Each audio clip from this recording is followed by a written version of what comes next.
Rebonjour! Alors, maintenant que vous avez découvert cette histoire, j'espère qu'elle vous a plu. J'espère que vous avez maintenant bien compris ce qui se passait une fois que la chenille devenait grande et qu'elle grossissait parce qu'elle avait beaucoup mangé. Qu'est-ce qu'elle devient? Qu'est-ce qu'elle fabrique? Elle se fabrique une petite maison qu'on appelle un cocon. Et dans ce cocon, il y a toute une transformation qui s'opère, une métamorphose. Et cette chenille, quand elle sort du cocon, elle devient un magnifique papillon.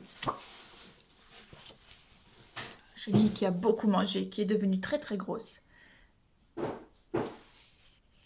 Elle fabrique son cocon. Et ensuite, elle sort.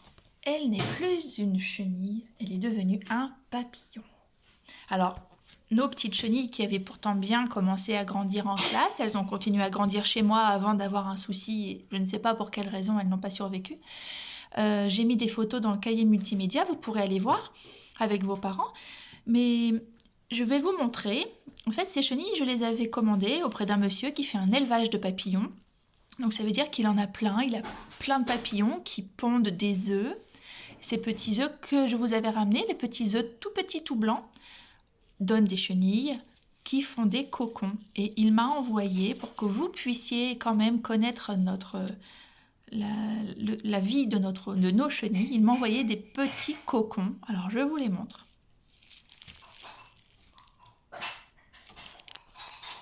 C'est tout blanc.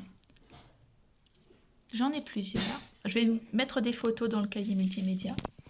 Ce n'est pas facile à voir en vidéo. Hop. Donc, dans ces cocons, il y avait des chenilles qui avaient bien mangé, qui étaient devenues bien dodues, bien grosses. Et ensuite, elles sont sorties des cocons par ce petit trou. Et je peux vous montrer, parce que ce monsieur a été très gentil. Il nous a envoyé des spécimens du papillon qui sort du cocon. Je vous en présente un. Hop. Le voilà. Voilà le papillon qui est sorti de notre cocon.